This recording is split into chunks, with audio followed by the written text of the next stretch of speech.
begin the meeting. Good morning, everyone. My name is Teresa Cross. I'm PEB's Wellness Manager and OEB's Wellness Manager, both sides of our business. I hope you're all well today and had a restful, long weekend. It was a tough week last week for a lot of people for many reasons, and I'm hoping everyone was able to rest and rejuvenate and spend some time on the important things in life, our family and our health and our friends and the things that bring us joy. So I've got the agenda pulled up here, and I'm going to attempt to share my screen. I too have two screens, and so I have to toggle back and forth, and sometimes I don't toggle in the right direction. Let's see here.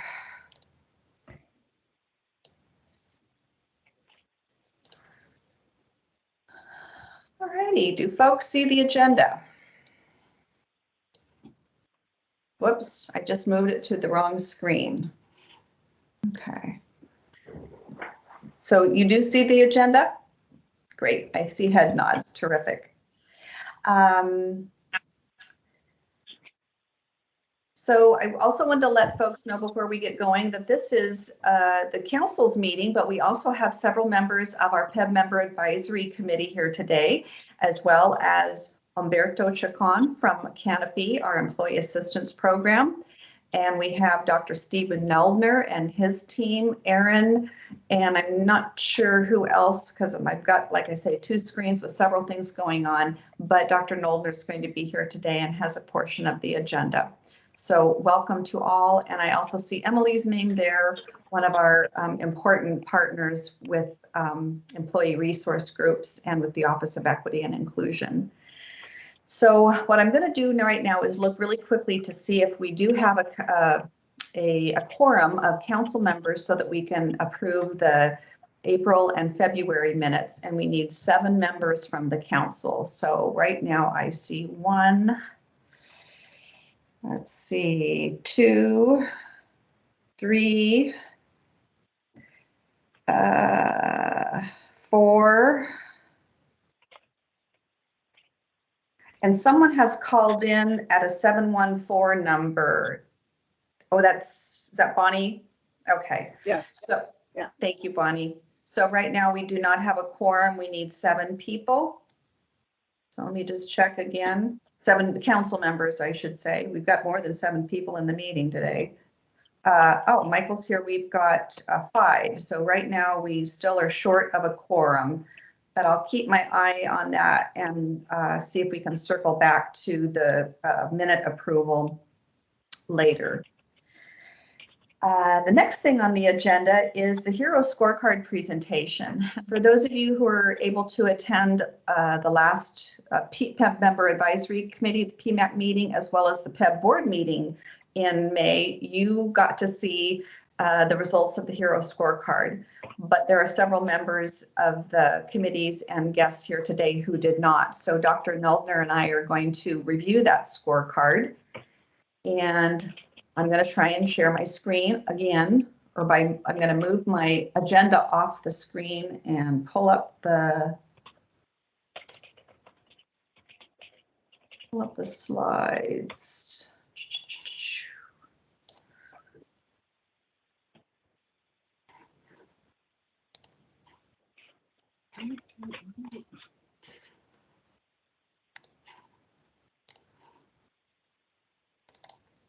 This was so much easier when we were in person. I came to meetings with a stack of papers, but it seemed to me always easier than toggling back and forth here. So one moment.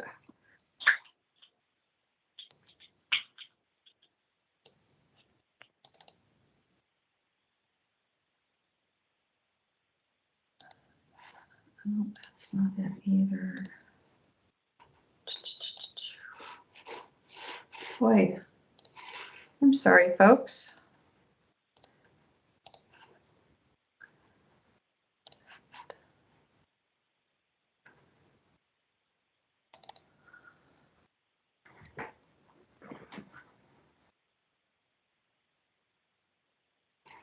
Okay.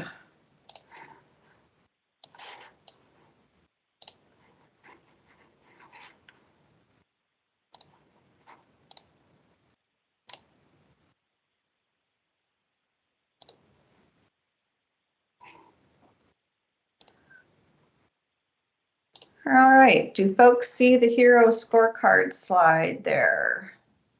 Yes. All right, great. So what we're going to do this morning is run through this scorecard more quickly than we did the last two presentations because of time is of the essence today. Dr. Nelder and I are going to share this. HERO is actually an acronym for Health Education Research Organization. And what the scorecard is a way to measure what we're doing, to kind of categorize and inventory what we're doing, and also identify opportunities for improvement. It helps organizations learn about what the best practices are for promoting workplace health and well-being and to discover ways to improve and measure progress over time.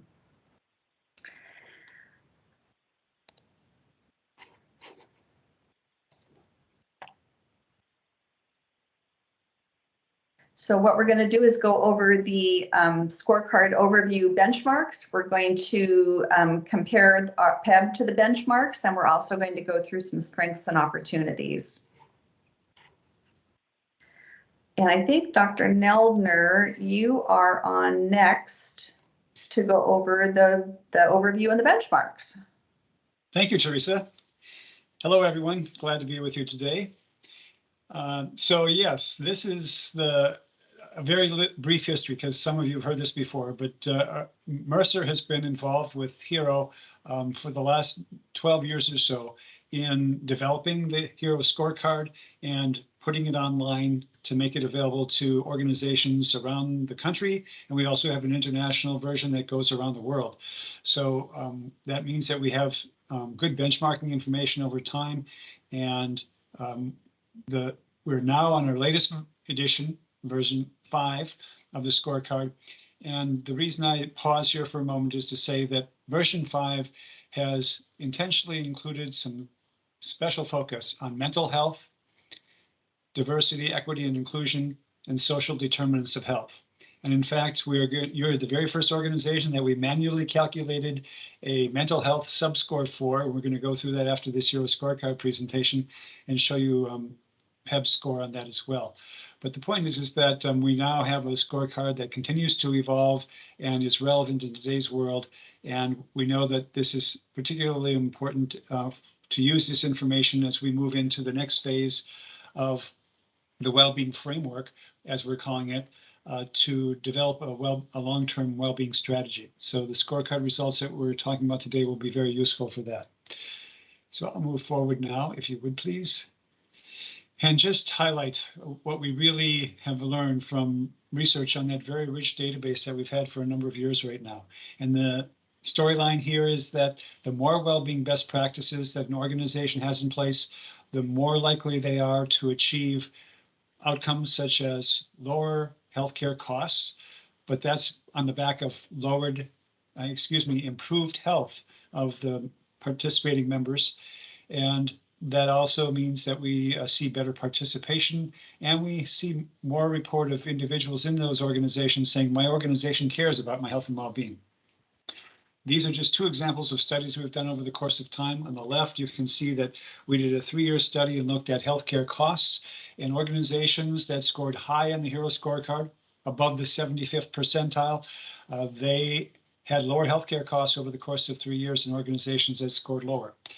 The graph on the right shows a stock market study that we did, essentially developing a portfolio of companies, publicly traded companies that were high scores, again, 75th percentile and above.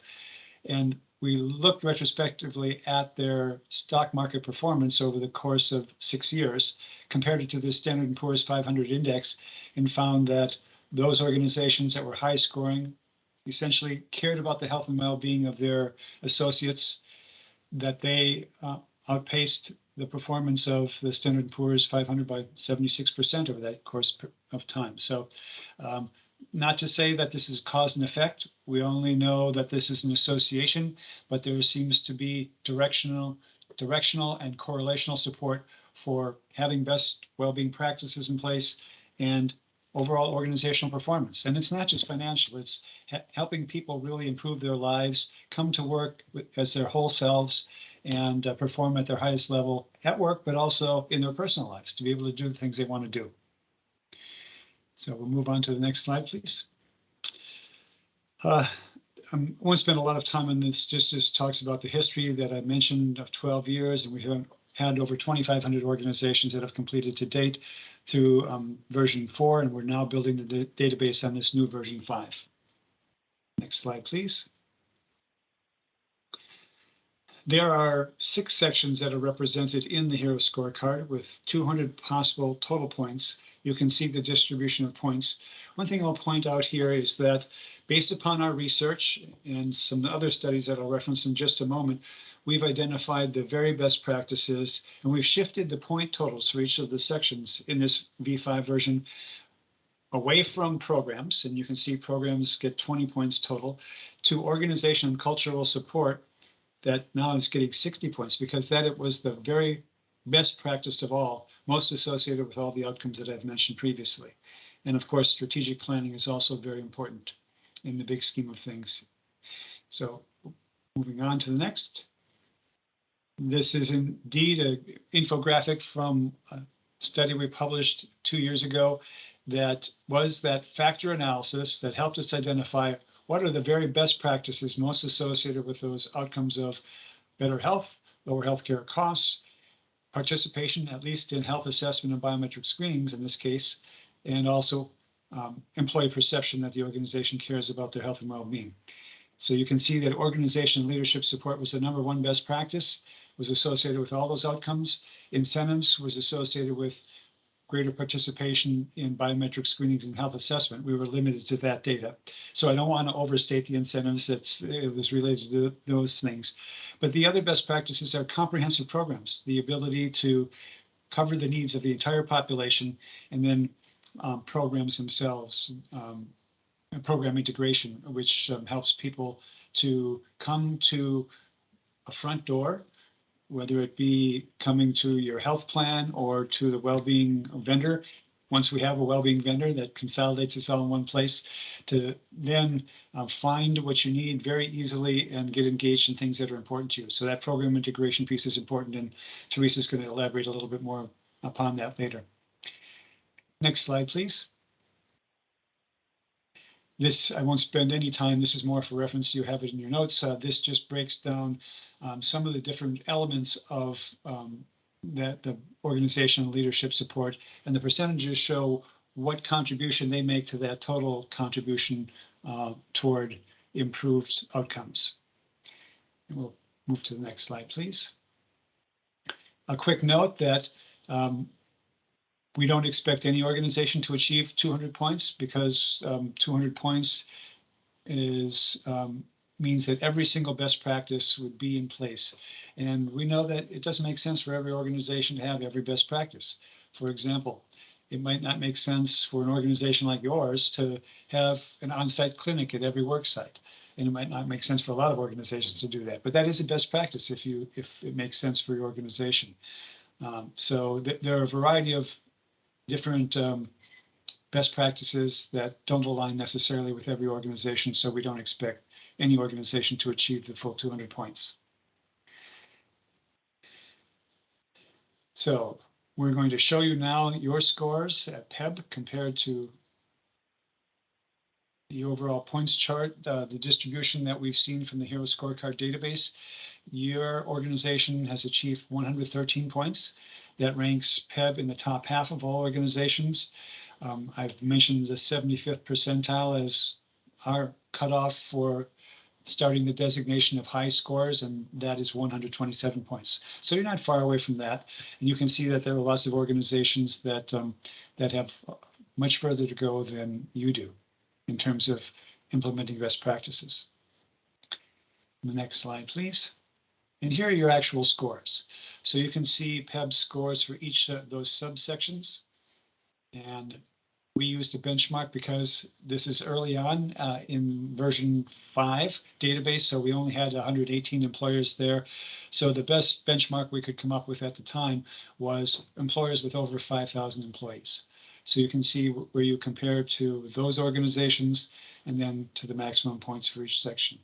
So, you know, it's pretty clear that organizations with over 5,000 employees, most of them have some distance to go to achieve best practices. Again, not expecting any organization to have maximum points in any or all of the categories. All right, I think I'm turning it over to Teresa to give you the specifics of opportunities. Okay, thank you. I forgot to mention early on what the process was that PEB used to complete this scorecard. So if you're wondering how this all came to be, we convened several of our interested parties, including members of this council and the PEB Member Advisory Council, PEB Member Advisory Committee, excuse me, Pmac, and PEB leadership and PEB staff. We've filled out, PEB has completed several scorecards, but this was the new version 5. So we aren't going to necessarily look at our scores this time and compare those to previous versions. But this round definitely identified several things that told us we're on the right track, we're doing well as showing us ways that we can improve and some opportunities.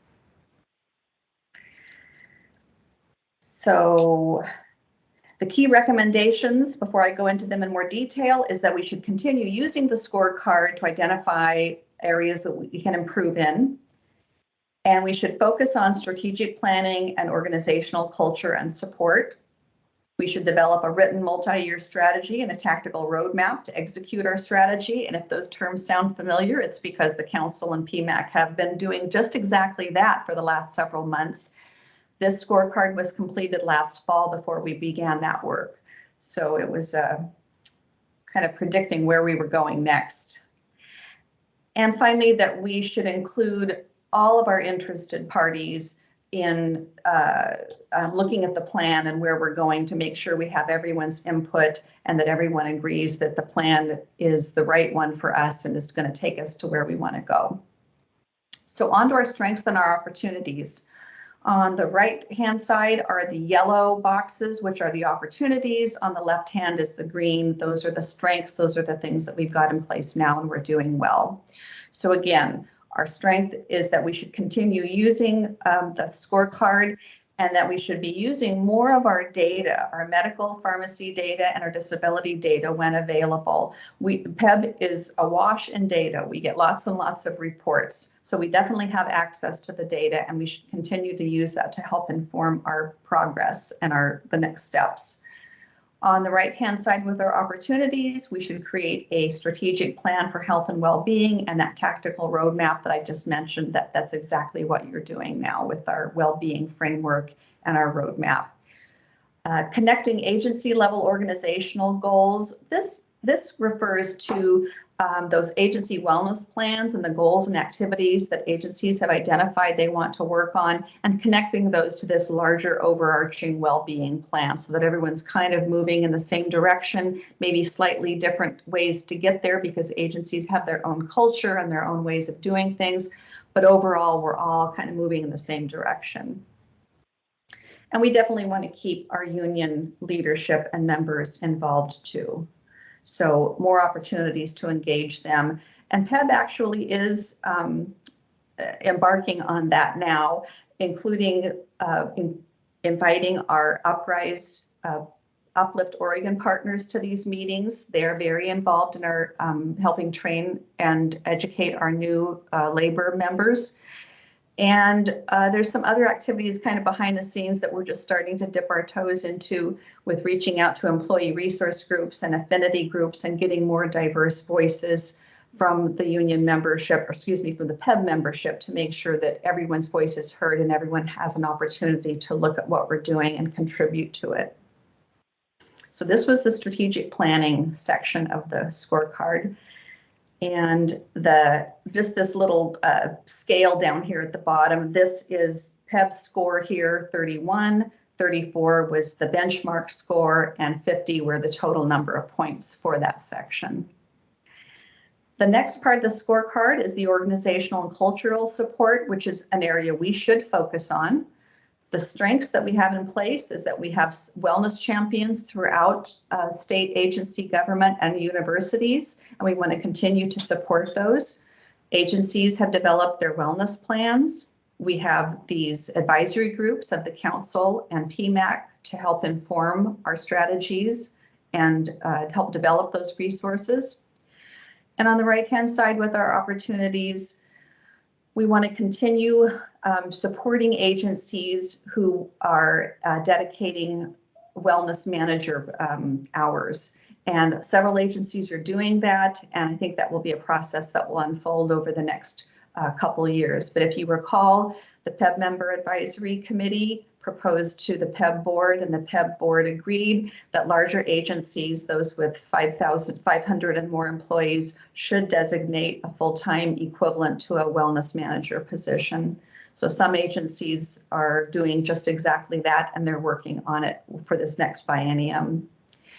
We want to increase leadership engagement with the programs. We know how important it is for leaders and managers to exemplify wellness and to support employees actively with their wellness goals. The agency wellness plan, the guidance document for that, included several strategies and ideas for what agencies could do to include a goal for involving leaders in their wellness efforts. And we always want to be reviewing what we're doing, our policies and procedures, to include support for mental health and well-being.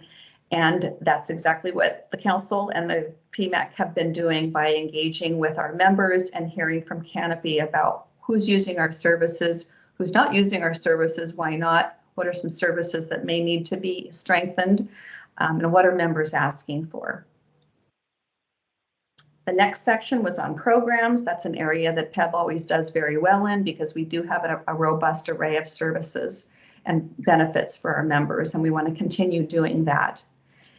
The opportunity in this section was to kind of expand our notion of what well-being is beyond what we traditionally think, to look at opportunities for supporting employees with their career and personal growth goals, and looking at more of a holistic view of wellness that includes more pieces than just what we might normally think of with physical or emotional needs.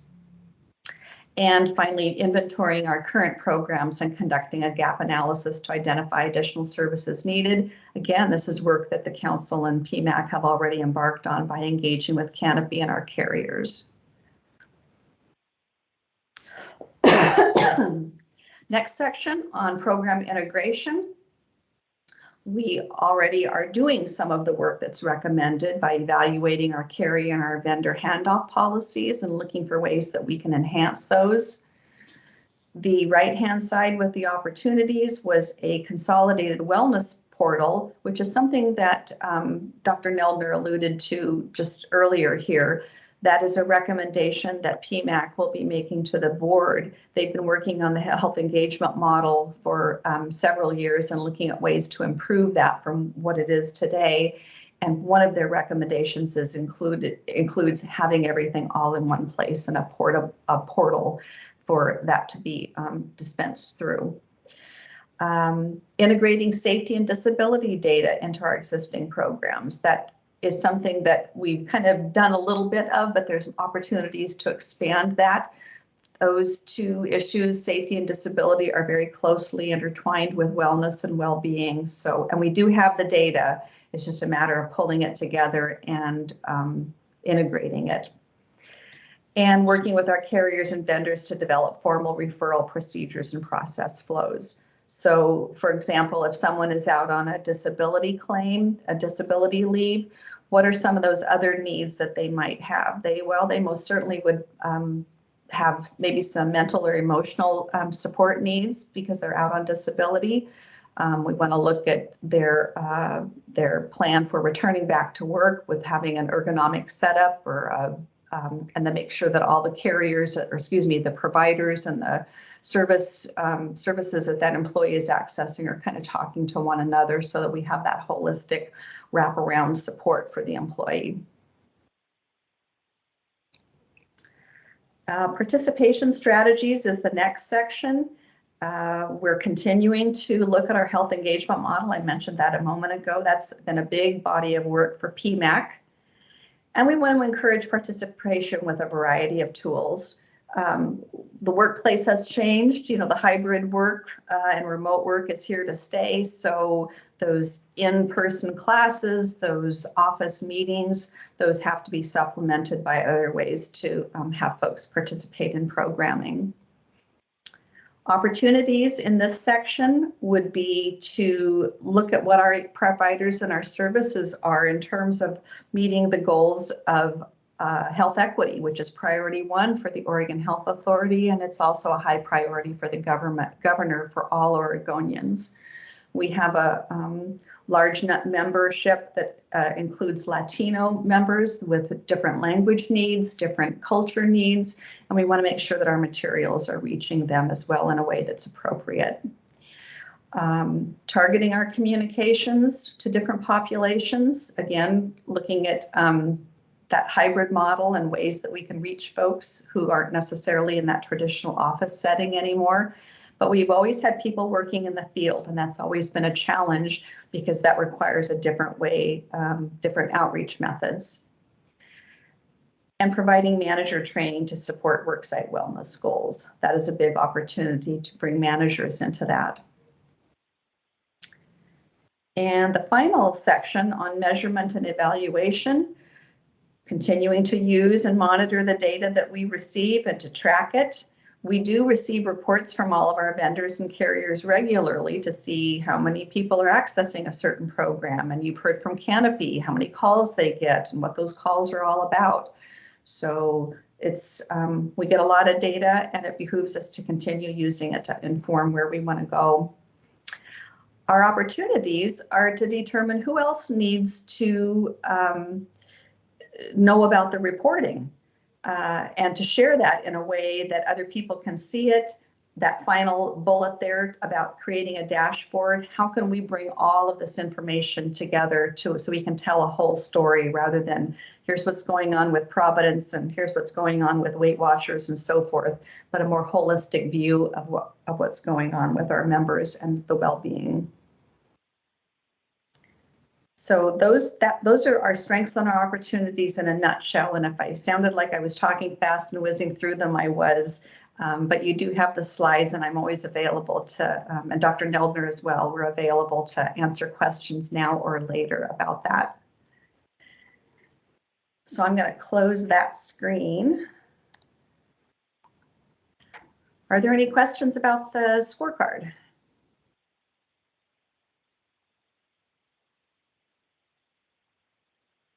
All right. Seeing and hearing none, I'll go on to the next item on our agenda, which is the mental health sub-score. And this is kind of an exciting piece of the HERO scorecard because in this respect, PEB is the first. So I'm going to turn it back over to Dr. Neldner to go over, and then I'm going to pull up those slides that are referring to the mental health sub-score.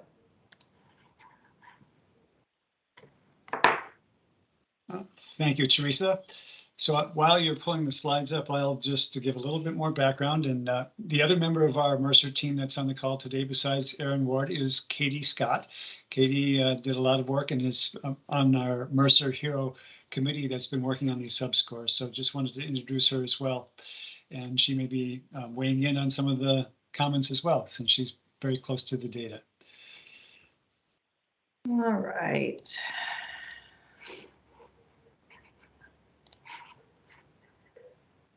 Thought I had this all ready to go, and I don't. We have a lot of things to juggle, so. Okay, I've got it pulled up, so let me get my screen share going here. Thank you. All right. We can see it. So again, these are preliminary results, and the reason we say they're preliminary is we have some experts from Mercer and from other of the HERO organization who are looking at the weighting of the different scores that we have for these different sections. But essentially, what we've done is with a group of experts, and by the way, some of you have met Michael Garrett, one of my colleagues who works with PEB and OEB. He was actually a contributing subject matter expert to development of these subscales as well. And what we did essentially was go through the scorecard version 5, the scorecard that you completed and we just reported upon, and identified questions that were associated with each of those subject areas: mental health, diversity, equity, inclusion, and social determinants of health.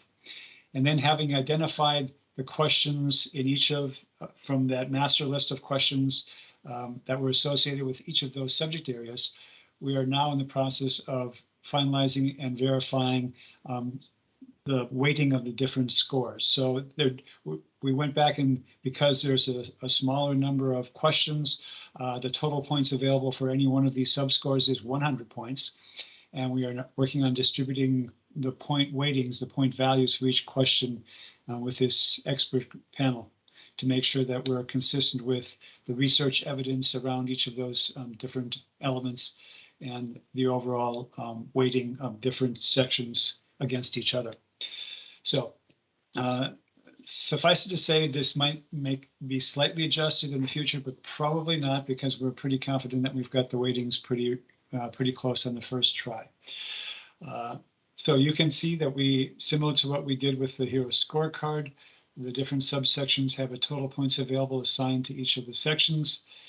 We've got your PEB score, the full score in the dark blue on the left-hand column, and then the mental health score on the right in the lighter blue.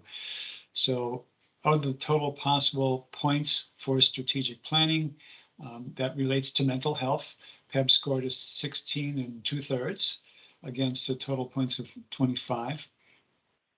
Organization and cultural support, there's a little bit more room for opportunity for advancement there, in the score of 8 for PEB right now against the total points for that section of 35. Program integration is just over 12 points, and total points available are 20. You can see programs, there was only one or two questions in the program section, so that's a relatively modest contribution to the overall score. You scored the maximum 1 point there. And participation strategy, 1 of 4, and measurement and evaluation, 3 of 15, for a total of just under 42 points out of a total of 100. Now, because you were the first, we don't have any comparative benchmarks for other scorecard completers yet. We will be getting those once we finalize the scoring. We'll be able to develop benchmarks, because we can retroactively go back, and we have about 150 other organizations in the database right now that we'll be able to develop some benchmarks for. So at a future point in time, we can come back to you and give you a benchmark, a national benchmark on these different subscores. So what is the usefulness of this? Well, as Teresa mentioned earlier, we are in the process of developing a multi-year strategic plan for well-being. And we know that mental health is a key focus of your organization, of the state. It's one of those areas that has been primarily impacted, maybe I should say exceptionally impacted, by the years of pandemic and world events, the man-made and sometimes natural disasters, but all of those things contribute to individual psyche and mental health state at any point in time. So we know this is a very important area. Our goal is to, in developing the subscore for the HERO scorecard, was to give organizations some opportunity to see where their opportunities are to be more narrowly focused and more robust in their offerings around that. And this will contribute to recommendations that you may be formulating for expansion of your EAP program, for example. And likewise, we'll be using the social determinants of health and the diversity, equity, and inclusion subscores in a similar way when we go through strategic planning. Teresa, do you have anything to add? And Katie, I'll also ask if you have any other thoughts that you'd like to contribute to this presentation. Thanks, Stephen. This is Katie. No, I think you covered it really well. I think I'll just add for color commentary in terms of, having it be a really interesting process in terms of selecting the questions and the answers that we, tagged to the mental health subscore. We were mindful of course, including questions around psychosocial, mental health sort of broadly, but also, you know, aspects of things like social well-being or financial well-being that we strongly feel has a strong connection to mental health as well. So just a little color commentary there for some of the pieces that were included. That's a great add. Thanks for adding that. You're right. We looked at multiple dimensions, as Katie said, of that could impact mental health. And that's where we go back to that broad definition of well-being, realizing that there are many factors that contribute. Teresa, you're on mute, I think. I'm sorry. I see a hand up. Kirsten Aird has a question. Kirsten? It's less of a question and just more of a commentary, particularly for PEB. You know, I was hearing that we are some of the first to come out and do this. We don't have comparables. And I hope we don't use comparables as a reason to give us an excuse for being so bad. These numbers are pretty bad. And what I don't like about comparables is like, well, everyone is bad, so we're better than bad. And in this situation, from a true supporting our employees, I kind of don't care what anyone else is, in my opinion. I care where we're at, and that organizational and cultural support around mental health is really low, and that is strikingly telling. And in my opinion, just has got to be one of the top areas of focus, because if we can't break through what needs to happen from an organizational and cultural perspective, it won't matter what we offer for individuals to try to help if our culture doesn't change how we're going to work with each other and support each other. And, you know, so I just want to call that out. I'm pretty struck by how low that is. Thank you, Kirsten. And that's a really great segue. If you'd advance one more slide, please, Teresa. We actually pulled out then what are some of the specific things that that you can do. So that was perfect. It's like we had this set up that you point that out, that there clearly is opportunity and work to be done. So here are some of the things that you see that can be done in the different domains. And under organization and cultural support in particular, written policies that relate to mental health and well-being, emotional health, awareness training, critical incident procedures, psychological safety in the workplace, stress and resiliency.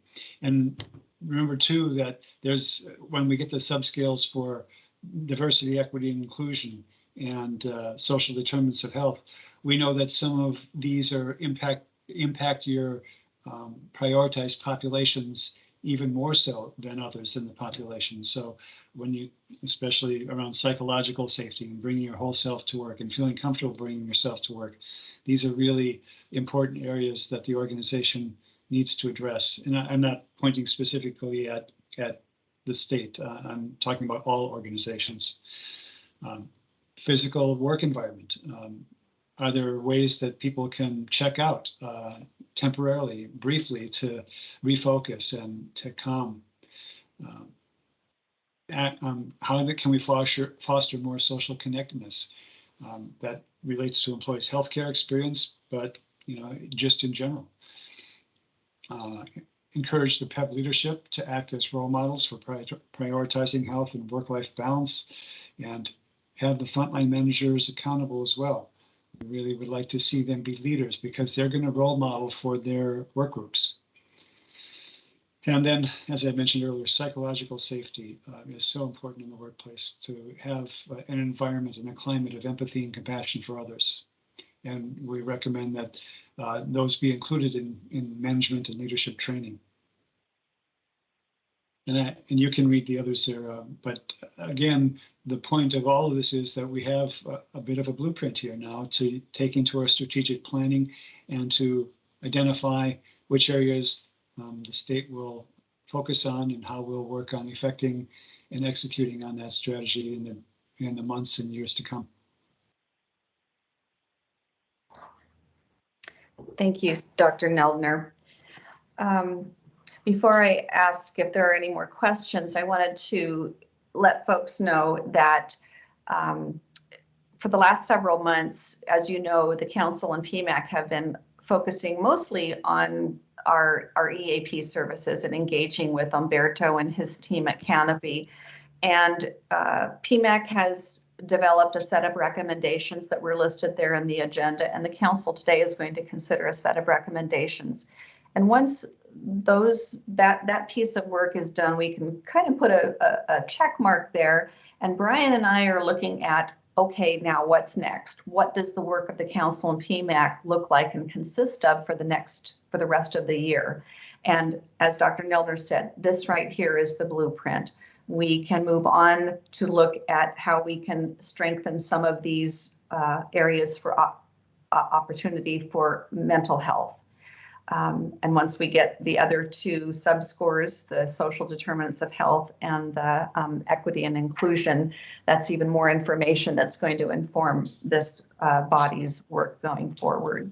So this isn't just a list of things for us to kind of think about. It's actually more like marching orders and action steps. So are there any questions about the mental health subscore or these areas of opportunity and the council's part?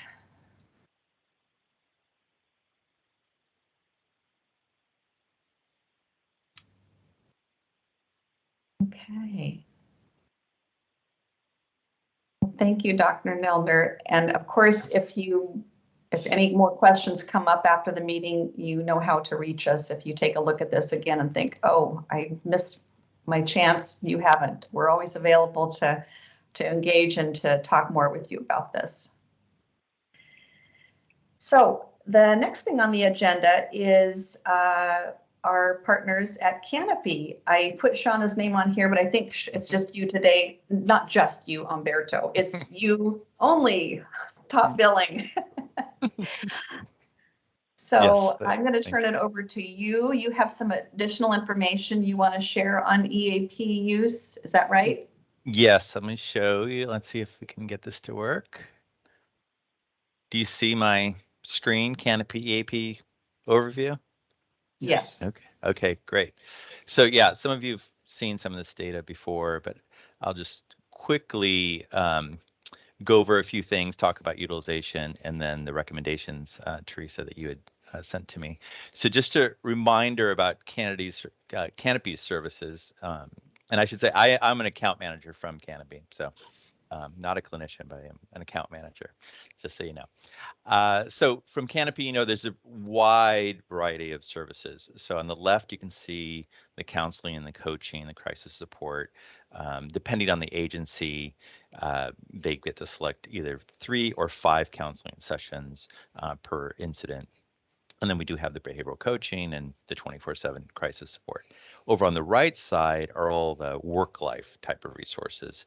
So we can help with finding childcare, elder care. We now have unlimited financial coaching, legal referrals, all sorts of different things. And then we have a very robust member site with lots of online digital tools for people.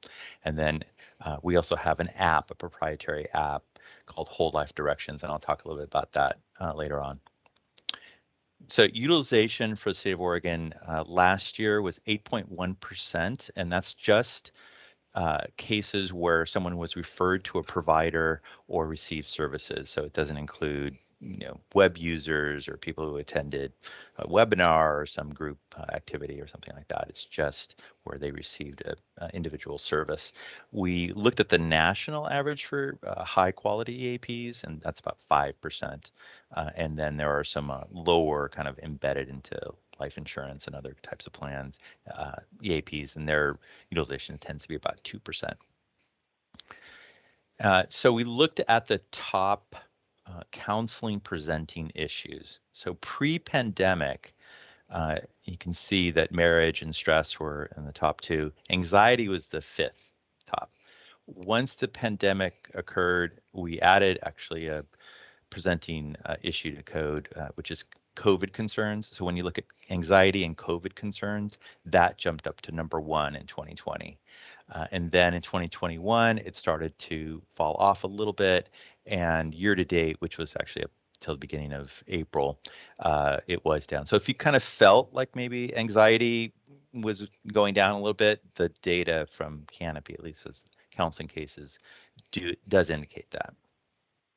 Then we also looked at work-life issues, and the top topic that people look for help on the work-life requests is legal, and that is just perennially stayed number one.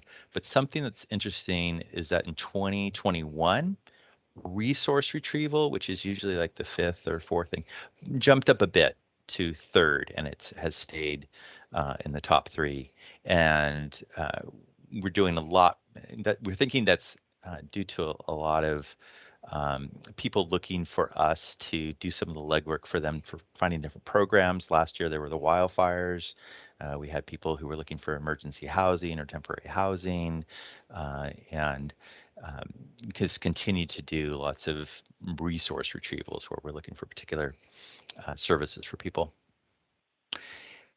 We do, just so you know, we do a stratification of risk or of need when we're doing the intake of someone, and we go from kind of high need to lower need, where we have a mental health hotline, we have counseling, all the way down to, if it's low need, there's a lot of self-guided learning materials.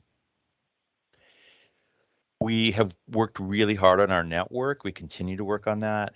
As you all know, there are not really enough providers out there. And so we work very hard to have a strong relationship with the providers in our network so that we can connect members to providers quickly. Typically, it's 5 to 7 days that we offer an appointment to them. And we also do a lot of follow-up with both the provider and the member, because as you probably know, if you put up too many barriers, people will fall out of the process and they won't actually attend an appointment. We have about 80% attendance to first appointment, which is much, much higher than industry average. Usually more than people than that drop out. And you'll never get to 100 because you know, for whatever reason, sometimes people are ambivalent or whatever, and they may not actually see a counselor, even though they called us and talked about seeing one. But it's pretty high for us. We do have a very robust member hub with, you know, over 20,000 different resources out there. We are working on upgrading that or updating that to where we will have a virtual care navigator. Right now, it's pretty much a library, but soon we will have this guided digital experience where we'll ask questions of the user, and based on their responses, we will provide a personalized set of recommendations to that individual. So if they're in high need, we'll recommend counseling. If they indicated some financial stress, like in this example, we might say, you know, some financial coaching, and maybe there's some self-guided learning. If it was a low need, we might lead with self-guided learning. So it'll depend on each individual's situation and how they respond to the guided intake. People can also bypass that if they want, if they know exactly what they want and they don't want to go through this guided pathway, they can just directly go into the member hub. And something we're pretty excited about is that we are going to add the ability for members to do provider search based on different criteria. So it might be location, it might be gender, it might be language spoken, you know, all sorts of different criteria. And we've worked really hard on adding more diversity to our provider panel. We've added quite a few more BIPOC providers. And actually with the BIPOC providers, we have a little bit faster speed to appointment with those members that are looking for a BIPOC provider. And then the member will be able to schedule online an appointment with a provider. So we're pretty excited about this. We're in beta right now, so we're testing as we speak. And then Whole Life Directions is our app. So we have a proprietary app that all State of Oregon members have access to, where it assesses users in 9 domains like relationships, depression, anxiety, that sort of thing. And then it guides them to select a goal if they want to work on something, and then provides tracks or modules around that goal So examples are like breathing modules or mindfulness, relaxation tools, that sort of thing.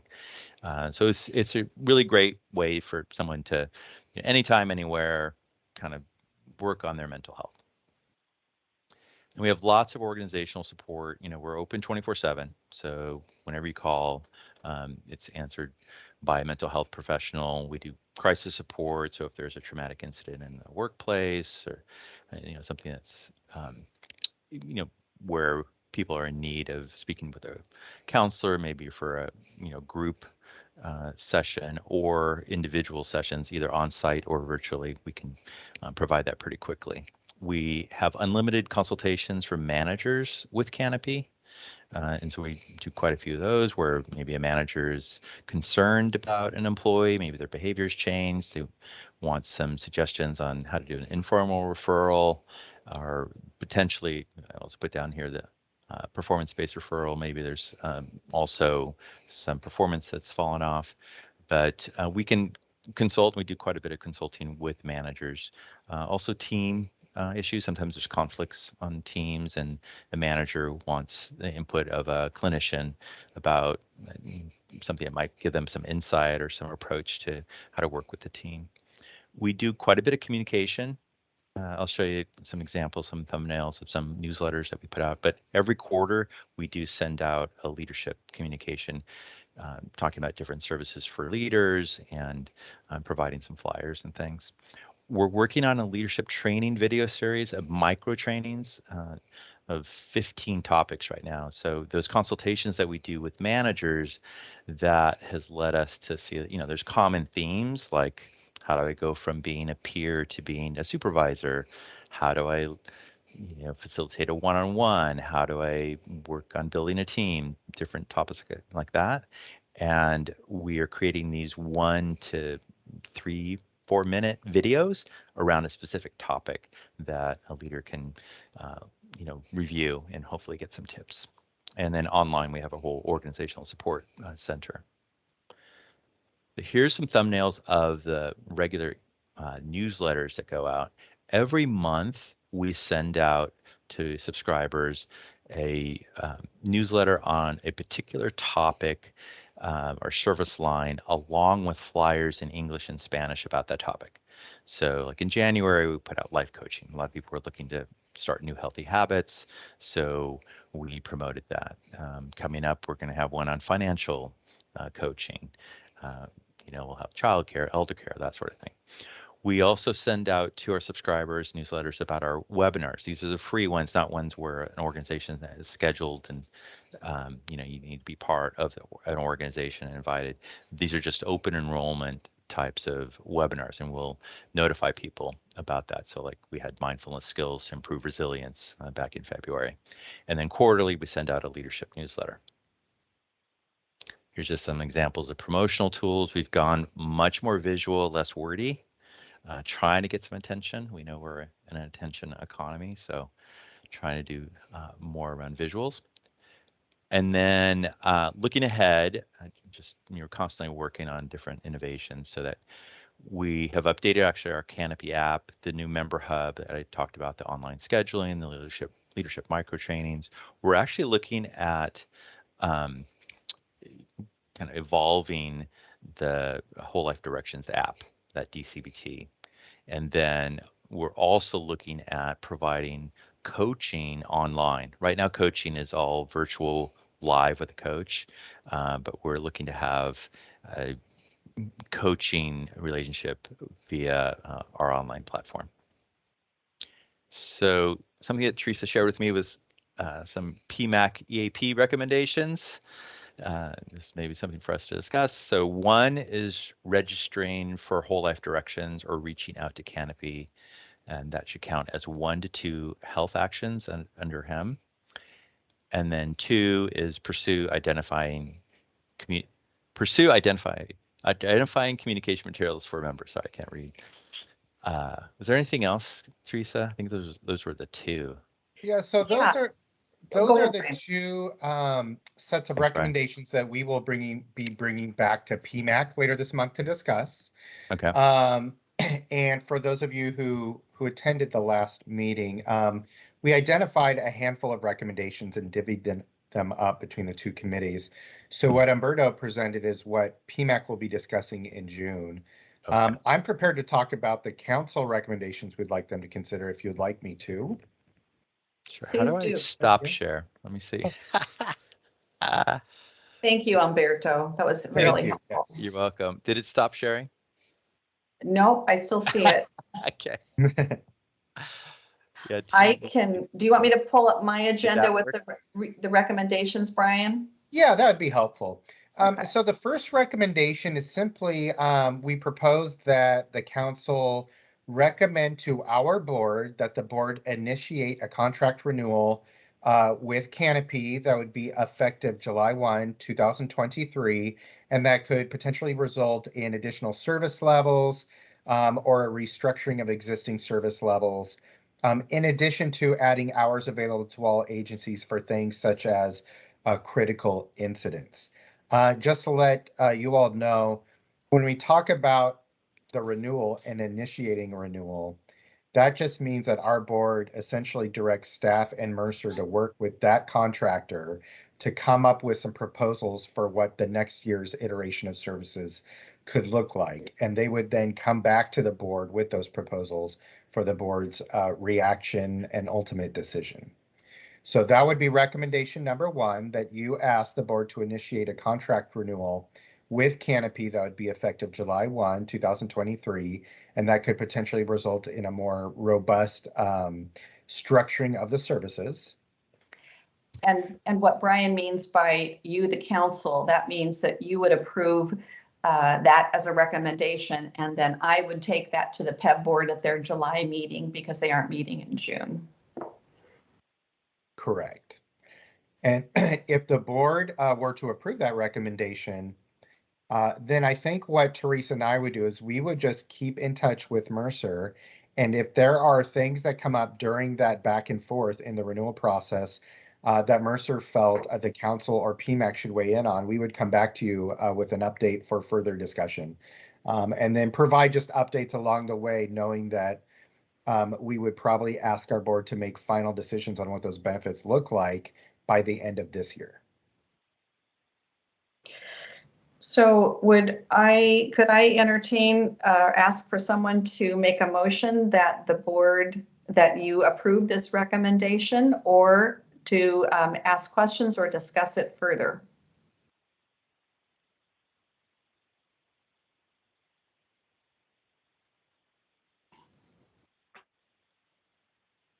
I can make the motion, Teresa. It's Bonnie, and I've got two different cameras, so it's this one. I'll make the motion to approve the contract renewal with Canopy. Thank you, Bonnie. You're welcome. Is there a second?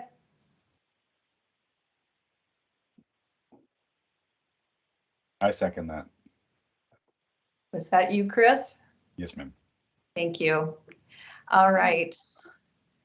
I'm going to assume that all those are in favor, and if you want to raise your hand, you can, but if you want to object, you can do so, but I'm going to assume that the council's in support unanimously of that recommendation. So let's do the second one real quickly, Brian. All right, the second recommendation would be that you guys direct staff, so in this case, it'd be me and my day job, the contracts team, to work with our Department of Justice to explore whether a DOJ-approved contract template can be produced specifically for agencies to purchase EAP services that are outside the scope of PEB's current agreement. So under that proposal, my team would work with DOJ, and then ultimately we would also work with Canopy because it has to be a negotiated contract. And we would negotiate what all the legal stuff in that contract looked like, ask DOJ to pre-approve it as a template. And then in theory, agencies, rather than having to go through their own procurement and contracting process every time this comes up, they would have the legal mechanism to get the services they need quickly.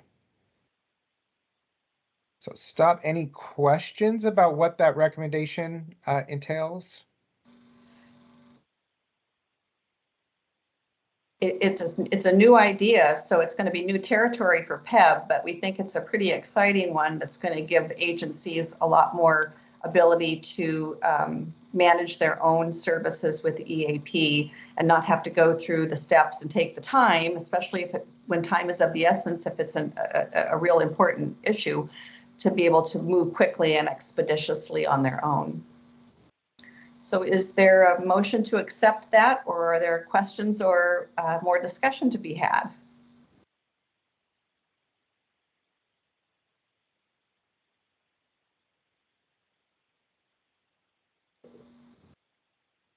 Bonnie, you're on mute, so are you making the motion that we accept the recommendation? Yes, please, make them, yes, that's exactly it. Thanks, Teresa. Thank you, Bonnie. And a second?